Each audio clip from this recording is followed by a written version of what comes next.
This is first lecture of India's 23 summary.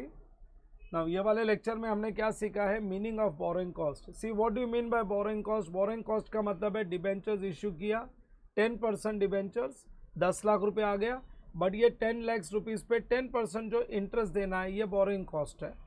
लेकिन अगर ये 10 लाख रुपए हम लोग यूज़ कर रहे for construction of land and building, that is either investment property और property plant and equipment which is under construction stage, तो ये 10 लाख रुपए पे जो हम इंटरेस्ट पे कर रहे हैं ये इंटरेस्ट को हम पीएनएल में ट्रांसफ़र नहीं करेंगे, इसको हम लोग वो एसेट के साथ ऐड कर देंगे, लैंड एंड बिल्डिंग के साथ। तो उसको बोला जाता है कैपिटलाइजेशन ऑफ बोरोइंग कॉस्ट। सो याद रखना ये जो इंटरेस्ट है इसका ट्रीटमेंट सीखने वाले ये वाले इंडियस में 10 लाख रुपए का डिबेंचर्स इशू किया है, 10 लाख का 10% मतलब 1 लाख का इंटरेस्ट। ये इंटरेस्ट का क्या करेंगे, अगर ये पैसा जो है हम लोग का कोई कंस्ट्रक्शन ऑफ बिल्डिंग के लिए यूज करेंगे तो interest will be capitalized with the construction cost of building. But if this money is use for working capital finance, if this is use for working capital finance, then this interest will be transfer to PNL. तुम बोलोगे sir borrowing cost का मतलब है equity share से पैसा है वो borrowings, preference share से पैसा है वो बोरोइंग्स, तो डिविडेंड भी बोरोइंग कॉस्ट है। No, not at all. Dividend is not borrowing cost because borrowings का मतलब इक्विटी शेयर से जो फाइनेंस आता है, प्रेफरेंस शेयर से जो फाइनेंस आता है वो शेयर होल्डर्स फंड्स है, वो बोरोइंग्स नहीं है। तो dividend is not a borrowing cost. Dividend is not a borrowing cost. तो बोरोइंग कॉस्ट में क्या क्या आएगा, बोरोइंग कॉस्ट में आएगा इंटरेस्ट, बोरोइंग कॉस्ट में आएगा एक तो इंटरेस्ट और दूसरा आएगा other cost which is directly related with arrangement of funds. लेकिन सर इंटरेस्ट कौन सा लेना है, इंटरेस्ट लेना है effective rate of interest. Effective rate of interest का मतलब है अगर मैंने 10 लाख रुपए का लोन लिया है और उस पर अगर मैंने 20,000 रुपया डिस्काउंट दे दिया है, 25,000 रुपया अंडर राइटिंग कमीशन लग गया, 45,000, तो लोन तो लिया था मैंने 10 लाख का, डिबेंचर तो इश्यू किया था 10 लाख का, उसमें 20,000 रुपया डिस्काउंट दे दिया और 25,000 अगर अंडर राइटिंग कमीशन दे दिया तो मेरे पास 9,55,000 आया।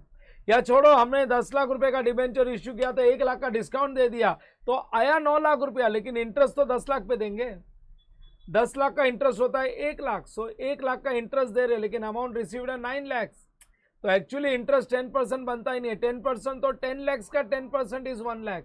अगर मैं 1 लाख 9 लाख रिसीव करके कर रहा हूं तो मेरा इफेक्टिव रेट 11.11% हो जाता है।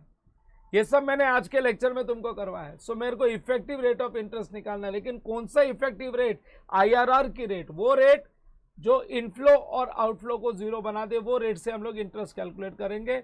सो सारे एक्सपेंसेस जो भी लगे हैं ना वो इंटरेस्ट के रेट में ही एब्जॉर्ब हो जाएंगे। वो एक्सपेंसेस को अलग अलग हम कैपिटलाइज नहीं करेंगे, एक ऐसी रेट ऑफ इंटरेस्ट बना लेंगे कि वो इंटरेस्ट की रेट जब हम अप्लाई करेंगे अमाउंट रिसीव्ड पे तो उसमें सारे एक्सपेंसेस आ जाएंगे। सारे एक्सपेंसेस का मतलब है जो भी अरेंजमेंट ऑफ फंड्स के समय एक्सपेंस लगा था ना, जैसे एक्सपेंसेस क्या क्या लगता है अरेंजमेंट ऑफ फंड्स के समय, number 1 discount on debentures, under writing commission या प्रीमियम ऑन रिडम्पशन अगर रिडम्पशन के टाइम पे कर रहा हूँ, और इंटरेस्ट ऑफ कोर्स। ये सारे एक ऐसी रेट ऑफ इंटरेस्ट बना लो कि वो रेट ऑफ इंटरेस्ट जब तुम लोग अमाउंट रिसीव्ड पे अप्लाई करोगे तो ये सारे एक्सपेंसेस उसमें दिखेंगे।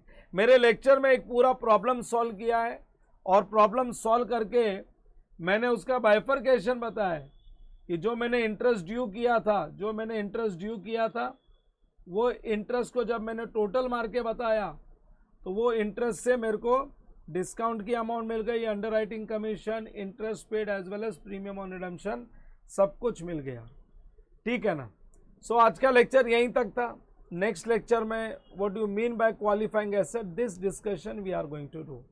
चलो that's it, I will stop this summary lecture here.